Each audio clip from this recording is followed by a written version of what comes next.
Hey guys, Al here, Vitalize Seed. I hope everybody's having a good Friday. So this time of year, getting a lot of phone calls from customers, and people are often asking, "Hey, how do I terminate my carbon load?" And/or how do I terminate my Nitro Boost when I go to plant carbon load in the fall? And I hate to answer this way, but I always answer, well, it depends. And obviously, there's a lot of information out there about a roller crimper. Guys, I have one. I was able to get one custom made, and it was very affordable. I mean, it was a few $100. So compared to some of the things that are out there, I mean, it was a very affordable roller crimper. And I'm going to be doing a lot of different testing on my own. But I've also had a lot of customers doing roller crimping over the years. However, there's also a ton of other studies out there showing, the comparison between roller crimping and mowing or flail mowing or a light physical termination of disking or tilling, and then of course herbicide use. The reason I say it depends, and why I wanted to do a video on this, is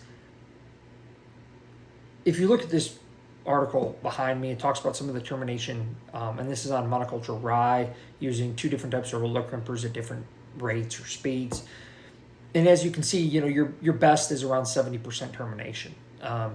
Now there's also some studies out there where they're doing double crimping, which I think is a pretty cool idea. Like if you crimp, or if you plant, crimp, and then come back at like a week or two and then can crimp again.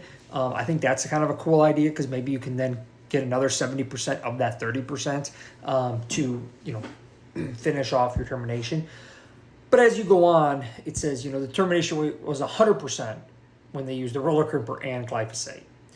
So I want to highlight that because for me personally, I have used herbicide on my farm and I use it as a tool. But I've also a lot of times done what I call drill and drive away. Didn't have a roller crimper, and even sometimes I just broadcast and drove away before I had a drill.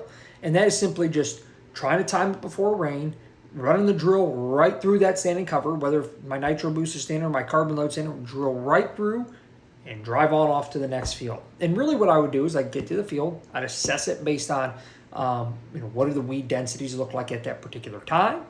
And then I would simply say, okay, it's 90% the crops I want in there. It's 90% my carbon load mix, let's say. I'm going to drill through it and drive on off. And if a little bit of my carbon load stood up, it never bothered me. But if you're a grower who wants that perfectly clean field, with crimping, I think you can get really, really good. I'm not trying to talk you away from crimping or from flail mowing or from mowing, but I just want people to realize that even in controlled studies, you're not getting that 100% termination. So a lot of times, even in agriculture where they're using crimping, they might follow with a light dose of glyphosate. So they're laying it down so they get that nice even thatch, but then they're following it up with glyphosate to ensure that they're getting the kill off that they desire. Again, if it's an organic situation or something like that, well, obviously they're not doing that, and it might be multiple stages of crimping. So keep that in mind when you're choosing your physical termination method. It's the same with mowing. Are you going to get 100% termination? No. There was a USDA study. I used to reference it often. I can't seem to locate it anymore. So if anybody has it, please feel free to email me. But they had done roller crimping, power crimping, and flail mowing. And actually, flail mowing had the highest at about 93% termination in that study on multi-species cover crop. And roller crimping, I think, was like 88 or 90%. So you're still getting 90% in that case, which is really cool. But you're still going to have 10% versus that 100%. So what does 10% look like on an acre? Maybe it's not even noticeable. But I just want to highlight that to those who are interested in these physical termination methods. What are you able to achieve with those, and set your goals appropriately. But if you are going to do that physical termination method and there might be a little bit of additional competition, if you will, even though it might be species that you had planted previously. So it's not like it's going to be bad for wildlife to have a single flowering turnip or something, let's just say, or a rye grain that popped up a little bit and a turkey can come by and eat it. It's not a big deal in my opinion, but again, every grower has different goals and perspective of the beauty of how they want their farms and fields to look. So I like to highlight that. But you also can probably help offset some of that by increasing seeding rate. So if you're doing physical termination, you're not going to get that 100% burn down with the glyphosate, right? Glyphosate also tends to kind of dry that crop out. So it tends to break down, in my experience, a little bit faster than when you just drill and drive off or have a physical termination method occurring.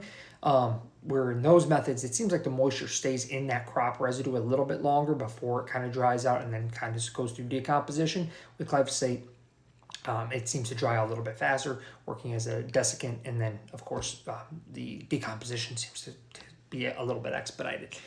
Regardless of that, if you are going to go ahead and do something like that with the physical termination, no glyphosate, no herbicide, I have several fields I'm going to be doing that this year, or this spring, excuse me, is the goal. And when I go ahead and do that, I'm going to likely bump up my seeding rate to just outcompete anything that does pop back up from that roller crimper. On some fields, depending on weed density and things like that, I might do a complete burn down and kind of restart those fields. So again, I take it field by field. And hopefully that's something that helps you guys. And then, of course, if I feel like I do need to jumpstart that biology, I'm applying, fish fertilizer plus humics on vitalizeseed.com, things like that to kind of jumpstart that program, help break down that thatch, and help cycle those nutrients back up into feeding my Nitro Boost. But the main goal of this video is to highlight a couple ideas I have on physical termination, how they vary, and how you can set your goals to make sure you achieve what you want with that. And if it's a little bit messy, in my opinion, it's not that big of a deal, guys. Deer and wildlife are going to appreciate it, and so is the soil. Hopefully you like this video. If you do, please share, subscribe, follow along, and check us out at vitalizeseed.com.